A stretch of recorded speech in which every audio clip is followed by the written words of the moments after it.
There we go. All right. So with that, again, and just in case we didn't catch that, this is Jason Anderson, College and Career Consultant. He's here to talk to us about connecting things that are study paths in college, so maybe a major or a degree, with different occupations and career interests in the world of work. So thank you so much, Jason, for joining us tonight. And if anyone has any questions, feel free to use the chat box.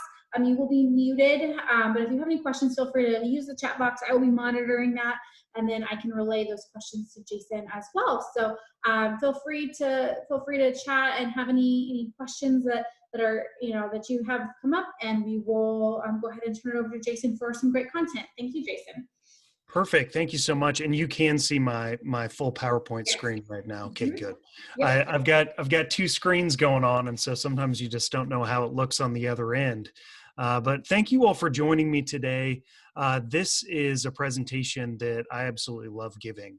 Part of that's because of my own personal story. So I struggled quite a bit figuring out what I wanted to do in life, right? Everybody asks, hey, what are you going to do? And from college on, or from high school on, or wherever that looks like for you, it can be a real struggle to answer that question. And not only that, but sometimes we think we want to do something, we get into a career path and we realize, oh, this isn't what I want to do.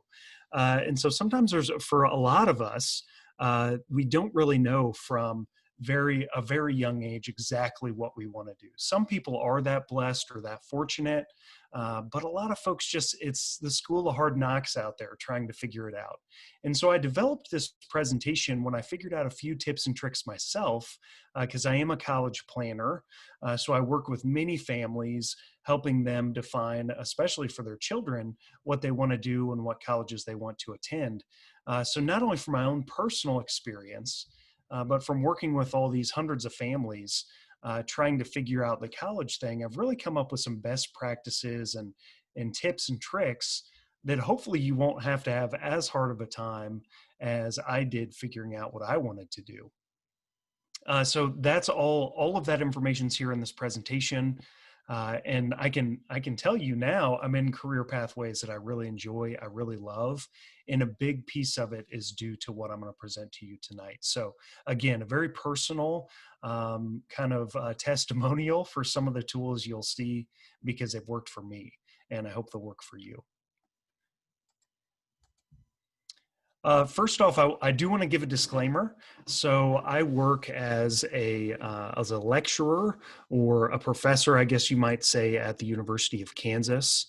And so I do put this in the slide deck just because I want folks to know that these opinions haven't been reviewed or endorsed by the University of Kansas. And I do wear two hats in life. One is my instructor role at the University of Kansas, and the other is my role as the owner of GradMetrics, which again does the college planning thing. And so I'm wearing that GradMetrics hat tonight and just wanted to make that distinction clear. So what are we going to talk about? And these are some of the broad categories, and we're going to kind of frame it here in a second. But the agenda that we're really going to look at is reflecting on our interests, passions, and values. That's where we're going to start. Then we're going to go into the key piece of the entire presentation, which is personality assessments. Research shows us that personality really doesn't change over time. So one of the best ways that we can pick and be in a satisfying career is through discovering our own personality. And so we're going to talk about that. And by the way, these are free resources. Nothing in this presentation is going to be something you're going to have to go out and pay for. Well, barring a couple books that I'm going to recommend, but even those can be checked out at the library. You don't have to pay for any of these resources. Then we're going to go into researching careers and majors based on those personality assessments. And then we're going to create kind of a long-term career plan, or if you're heading to college, an activities resume. So that's generally what we're going to talk about. And I will tell you at this moment, this is really, in my personal opinion, the destination that I look for in life, that I think is really valuable for many of the clients that I work for, is the destination I think is encapsulated in this quote by Frederick Buckner. And it's the vocation in life, or your vocation in life, is where your greatest joy meets the world's greatest need. And I kind of have an analytical mindset. And so I think of this in terms of there's two things really we have to look at in this quote. One is what gives you joy, which is where we're going. We have to know through self-reflection and taking stock of our own life, what gives us joy. There's actually an analysis there. There's work to be done. And then what's the world's greatest need? And so when those two intersect, that's really when we find a career that's going to be satisfying to us. And so I like to preface the entire presentation with the fact that if we can get to this point, if we can live in the spirit of this quote, I really do think that we're in a great place in terms of finding a satisfying career. And I am a lecturer, right? So I like simple models. I like things that help us frame the question that we're asking. And so I really espouse in my own life and in my classes, any of my students would tell you, I talk about a three-step decision-making process. And if you actually go out and do the research, there are, 6-step processes, 7-step and 9-step, and all these different researched processes for how we make decisions. We could really go down the rabbit hole here. But I like a simple 3-step process. First, we've got to figure out the facts around a situation. So what is that situation? We're acting like a reporter at this point in the game. So we're trying to gather all the facts that are relevant to a given situation. Then we go into analysis. We really have to take those facts and put meaning to them.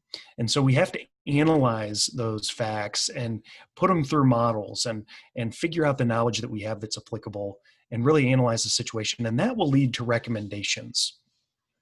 And so facts, analysis, recommendations is the 3-step decision-making process that I like to use in my own life. Like I say, I teach this in my classes and to other students, and I love this little 3-step process. We're going to use this to frame the entire presentation. So let's start with the facts. If we're thinking about your life in terms of what does it mean to discover more about yourself and setting the facts and figuring out what the facts are when it comes to finding a satisfying career, I think reflection is the first place that you got to start. Reflection and journaling. And so there's a couple ways that you can do this to discover what your strengths are and weaknesses and interests. Well, you can journal to a lot of lists. So I just Googled reflection lists or journaling lists, and here's a couple of the results that popped up. 19 journal prompts to find your purpose. 22 journal prompts for deeper self-knowledge, and the list went on and on and on. And so that's what I would encourage you to do. Figure out different prompts and questions to start just writing. There's also journals that you can buy on Amazon or that you can look at to give you ideas. Certainly, I'm sure there's a few things that we can rent at Kansas City Public Library, other libraries in the metro, just to get the juices flowing in terms of what are the questions and the self-reflection that I need to do to figure out what my passions are. I think also hands-on discovery, internships, professional interviews, volunteerism. These are all ways for trial and error to get more experiences in life, to figure out what are the things that I'm really passionate about. Because trust me, many a student has said, I want to do pre-law, or I want to be some type in medicine, for instance. That was one of the ones I wanted to do until I realized I got some practical experience in a biology class. And I said, hey, I hate the sight of blood.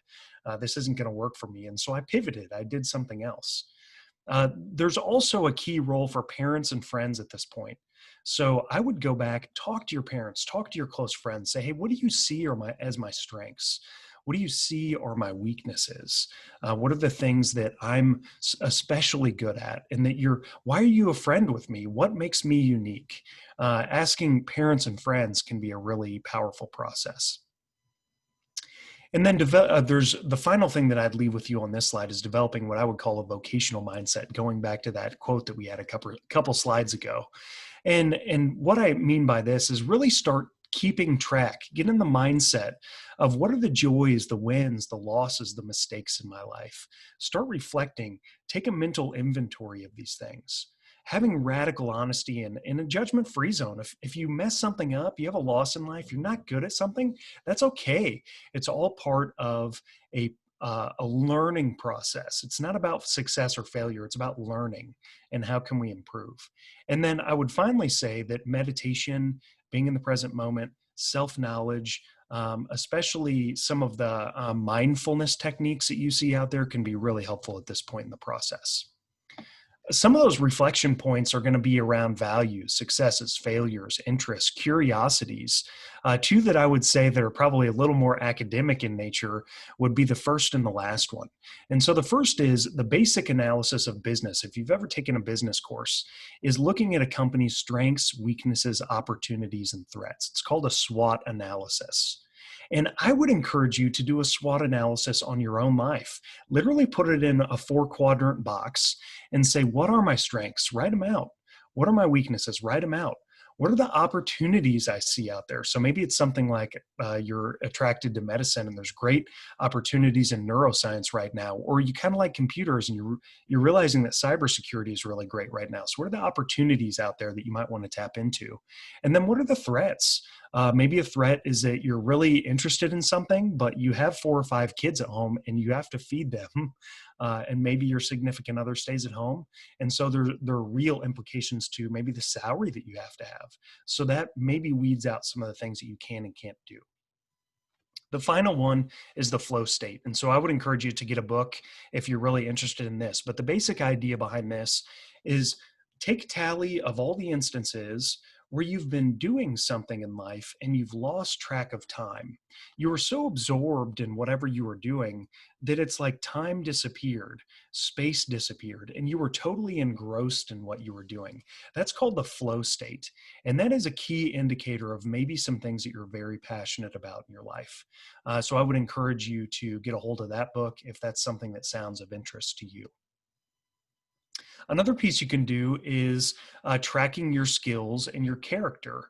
And so this is an instance where I would encourage you to go ahead and and actually, let me see. It looks like I've got a couple. Yeah, I need to show you the rest of these. Hold on. The first is it's called VIA Character Strength Survey. You can take that and identify some of the values and characteristics that are unique to you. That's another great opportunity for reflection. And then you can also figure out what skills might be unique to you by going to this careerinfonet.org/skills and taking the Career InfoNet Skills Matcher quiz. So these are 2 basic assessments that I would encourage you to do in this reflection stage as you're gathering data about what might be best for you in terms of your future career. All right, so now we've gathered some facts, right? And so what's the second stage in our decision-making process? It's starting to make sense of those facts and starting to really get into the analysis section of what we're looking at.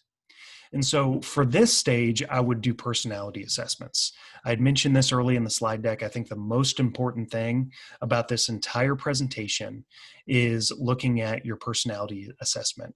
And I would tell you the 2 that I would go for immediately are Myers-Briggs and Holland Codes. And then there's a couple of follow-up resources I'm going to tell you about here in a second. But 16 Personalities is a website at 16personalities.com. You can take a free assessment that will give you a Myers-Briggs code. There are 16 of those. That's why it's called 16 Personality. And your 4-digit code is unique to you. And we'll go into that here in a second. The second personality assessment that I think can be really helpful is Holland Codes. You can take those for free at the 2 links that I've shown you right here. Either at Rogue Community College is one that I saw out there online. Another one is the ONET Interest Profile, which you can get to at this link. But they're all really, really important. So if we start with Holland Codes, it gives you a 6 category, the RIA SEC code. And so those you will get kind of a result on this spectrum to kind of tell you which pieces of these quadrant really speak to you. And one of the books that I'm going to tell you here in a second also dives into this in what's called the flower exercise. But these are the results you can get from Holland Codes. They can, again, be attached to career pathways once you get your results. Myers-Briggs is going to give you that 4-code indicator of your personality. Again, there's 16 of these because 4 times 4 is 16. And so yeah, that's right. Sorry, it's getting a little bit late. I've had a long day. And so personality type, you'll get a 4-type code. So for instance, mine is INTP. Well, I stands for introvert, and that's opposed to being an extrovert.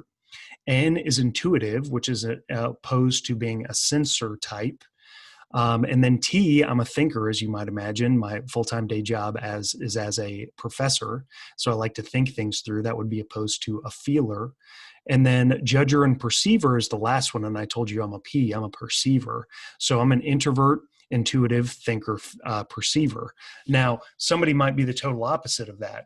There may be an E, S, F, J. That would be the opposite of my personality. But many people out there are that type. So when you go to 16 personalities, it will not only explain these different types, but it will give you kind of an in-depth survey of what it means to be an INTP for me, for instance. So not only will you get really good information on 16 personalities, but there's a couple books that I would tell you to pick up. So one is Do What You Are. This is where you're going to use your Myers-Briggs typology. And so you'll take that INTP for me. In chapters 1 through 7, you'll discover and verify your personality type. So it has its own tests in there to kind of say, are you an E or an I? Are you a T or a P? And so you go through the chapters and you're going to take that code that you just got on 16 personalities and you're going to confirm that that's your result. The reason why I say to go in and confirm it in chapters 1 through 7 is because sometimes you're really close to the middle on these. Actually, I'm an I, which is an introvert, and you're like, well, Jason, you're giving this presentation. How are you an introvert? Well, I'm actually right on the line. And so I'm very close on a spectrum. I'm right in the middle between E and I. But I am more of an introvert than I am an extrovert. And so why I think this is really important is because for the longest time, I thought I was an E. And so if you looked up my personality type at that time as an ENTP, you'd realize that that's really closely aligned to entrepreneurship and startup founders and kind of this gregarious personality that goes out there and is the perfect salesperson. Well, I had a lot of jobs like that, and it actually wasn't that fulfilling for me.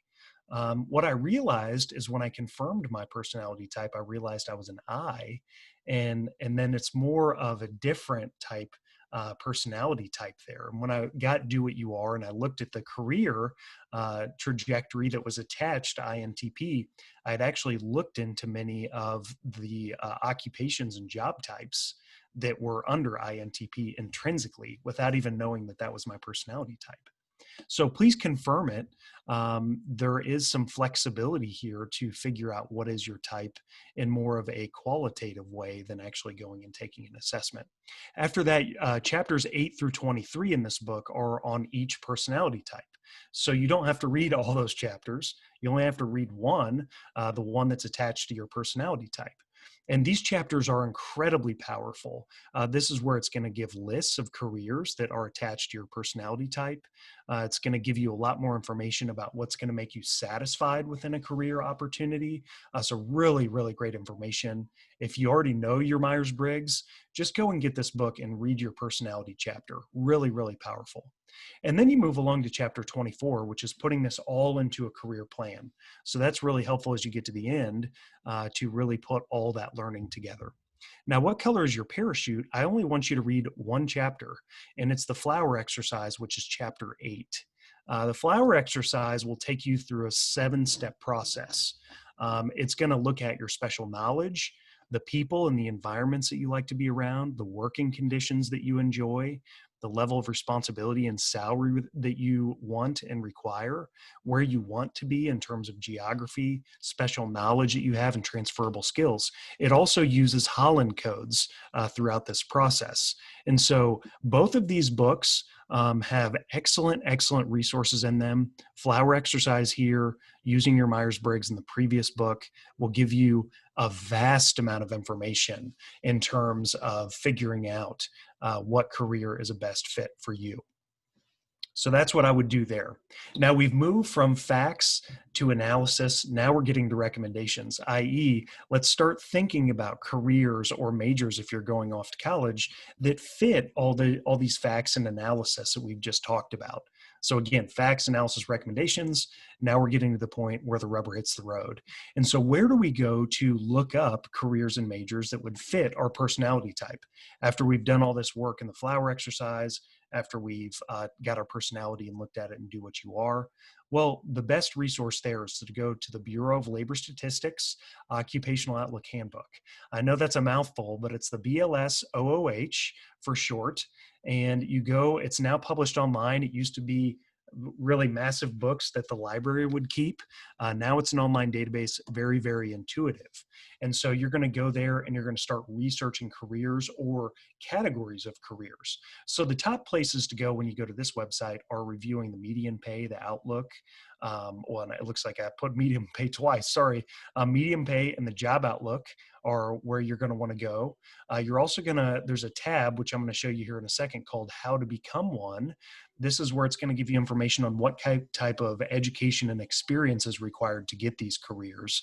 And then again, I had mentioned that they also cluster different jobs into occupational groups, which can be really helpful if you're like, I think I kind of want to do business, but I'm not sure what within business I want to do. We can go to the business careers occupational group and figure out different types of jobs. So here you go. I have a CPA, so I pulled up accountants and auditors. This is what the Bureau of Labor Statistics Occupational Outlook Handbook looks like on the page when you drill down to an actual career. And so like I had mentioned, there's the How to Become One tab, which gives you information on the career path and education that you'll need to get there. And then there's also the median pay right here under quick facts. This one's a nice one too, because sometimes people have unrealistic expectations about what different careers get paid. And so this will give you a statistical average of what everybody gets paid in this field, which is really, really helpful. There's also an additional resource you can check out at this point to do some research, and it's called myplan.com. It's another great place to really look through different career types and pathways.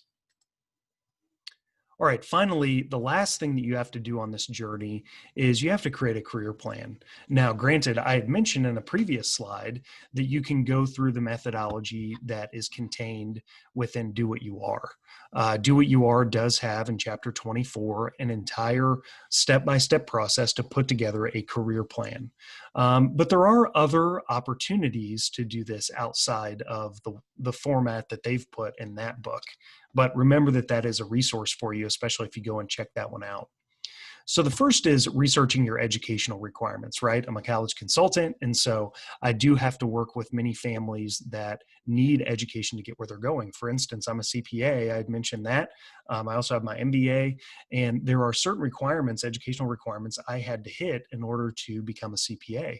And so it's not like I couldn't have gone to college, or it's not that that if I didn't go to college, I could become a CPA, because that's not true. I have to have credits to get that license. So I had to go to college in order to do that. So you do need to research your educational piece. Then there's job shadowing, volunteerism, informational interviews that we had talked about previously that I think are really important at this point. So now the rubber hits the road and we figure out, hey, I really want to be an accountant, or I really want to go into medicine, or I really want to be a welder. We have to think, what are the ways that I can get practical experience in figuring out if this is right for me? And these are all opportunities to do that. There's almost always an opportunity to shadow someone who is a welder, or to go and volunteer in a hospital if you want to work as a nurse. There are a number of opportunities here that you can get some practical experience just to test if you're on the right path. Then if you're going into college, I would encourage you to also put together an activities resume at this point. So maybe a career path, but then an activities resume if you want to go off to college, or maybe a real resume if you're already in your career and you're a career switcher. So what does that mean? An activities resume, if you were in high school and going off to college, would look something like this. It's putting everything in one place with regards to your education, the activities that you're involved in, your hobbies, additional things that you've learned from all this research that you've done throughout this slide deck, implementing some of the things that I've asked, skills, etc. You're putting it all in one place. Well, why? Because as you think about opportunities to move into a different career, or if this is a real resume for you because you're already in your career, you get an opportunity to look at everything that's on your resume and say, okay, what picture does this paint of me? What does this say about me in terms of maybe I'm applying for a scholarship, or maybe I'm applying for a new job? Because again, if you've done your research, you'll realize, okay, there's a gap here. I need a degree in accounting to do XYZ, so I need to go get that educational requirement. Or most of the jobs that I see posted in welding require a year of experience. So how can I go and get that year of experience? Do I need to go to an apprenticeship program and get that experience? Do I need to go work for a family member that's in the construction trades and do what I have to do to get that year of experience? And so putting it all in one place will focus your lens and your sight on what you need and what's missing. It also gives you an opportunity to put everything in one place. You don't forget about experiences, knowledge, and education that you've gathered over your career, or if you're in high school, for instance, all those things you might be involved in at that level. So this is probably the quickest presentation that I give of everything here at Kansas City Public Library and of all my workshops that I do out in the community.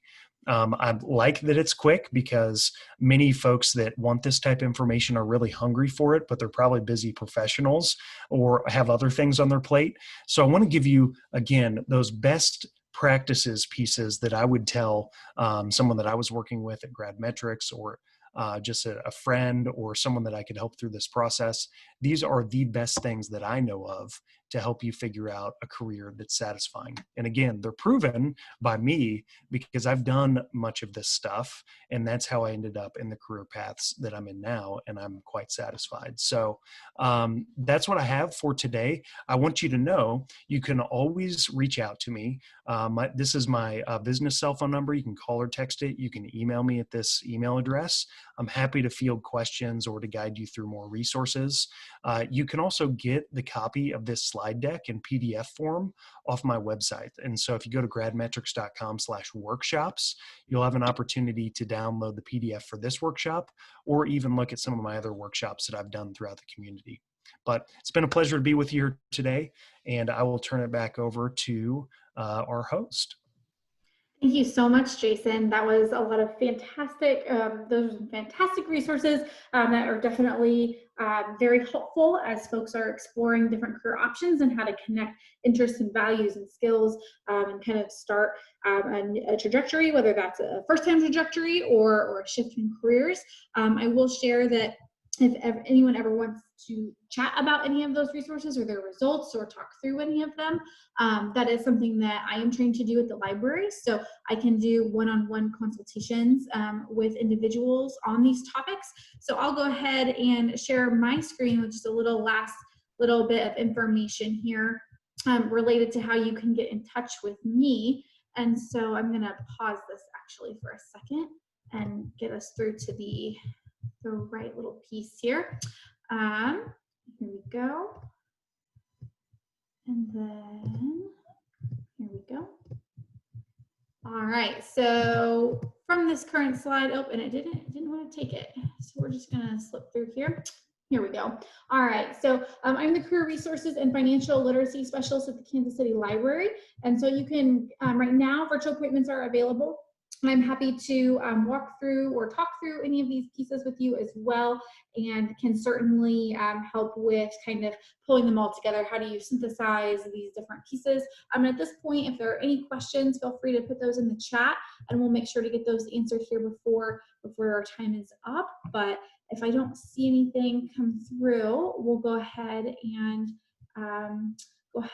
complete our time together for this evening. Thank you so much for joining us tonight. And Jason, thank you so much for all of those wonderful resources and information that you shared, and different kind of strategies, again, around getting a career, kind of that satisfaction that you're looking for in your career.